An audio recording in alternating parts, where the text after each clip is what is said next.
So Brad Stevens finally replies, basically, and give like a statement on why Jaylen Brown is no longer a Boston Celtic.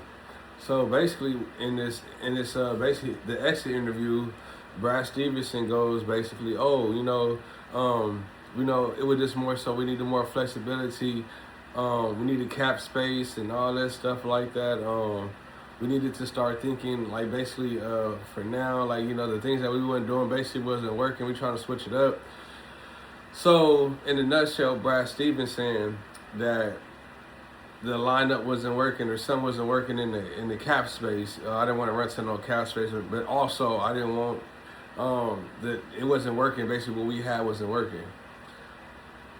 My whole thing is this: you swapped out Jaylen Brown for Paul George, and Paul George is one of my favorite players. Like he's one of my favorite players, man. Paul George is one of my favorites. So I'm not sitting up here talking about Paul George. We're not gonna do that. I'm not finna do that. I'm not finna sit up here and talk about Paul George. He's a hell of a player. Before he had injured himself in the United States game when he was playing overseas and he was finna play. He was in practice and he had injured himself. So it was a real scary fall that he had, and he had a bad injury. So I mean, like I thought, he still is a solid 16, 15 point per game scorer. After having a big injury like that, but he is not a Jaylen Brown. I mean, anybody can say that right now at this level, at this max.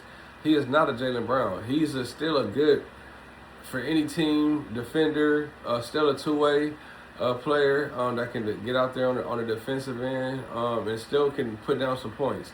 So Paul George still not a slouch, but he's not a Jaylen Brown. Like he's not Jaylen Brown. So I still didn't understand. Like to me personally, I felt like I didn't feel like Brad Stevens gave out a clear answer. I felt like it was more so like he felt like he had a gun pointed in the back of his head and he was just talking like a robot. Like, oh, yeah, like basically it wasn't no smoke. I feel like it's a little bit more so under them feathers that he didn't want to probably ruffle around with Jaylen Brown. I just felt like that personally. Reason being is because like the way he was talking like an AI robot. Like all the answers would seem like it was just more AI made, or somebody had a paper like this. When they read the news, how they be having the prompt, like you read like a teleprompter. It seemed like he had a teleprompter in front of him saying what to say. I don't think that's how he truly I don't feel like that's how he truly feel personally. I feel like it was more to be said behind the scenes. I don't know what's really going on with that turmoil that they got going on in Boston. But like I said, just to piggyback off, even what Kendrick Perkins was saying inside the ESPN, like even when Jaylen Brown had the live show, you seen none of the Boston Celtics. I'm not even gonna go say just Jason Tatum. I would say none of the Boston Celtics went over there. As far as any players, any coaches, any staff, they didn't go over there on the stream. Not to look in too deep to it, but that's something to look at, because I just seen recently Jaylen Brown call one of his teammates. I want to say I forgot what 76er it was.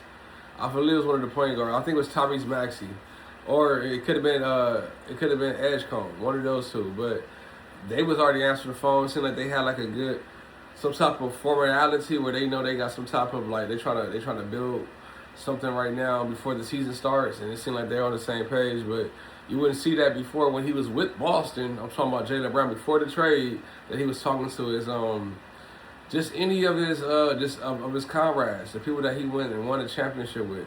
So I don't want to look in too deep into that, but at the same time, it's things to be like to me personally. I don't know about y'all. To me, it's a little bit hazy. So we'll see. Hopefully more will come out. Hopefully this might be nothing after that. It might be nothing, or it might be something. But yeah, I just felt like honestly it was just too more so. I just didn't like the way Brad Stevens came off. I feel like he didn't have any genuine type of like feel for like about what he was saying. I felt like I said it was like AI scripted. I felt like he was reading off a teleprompter.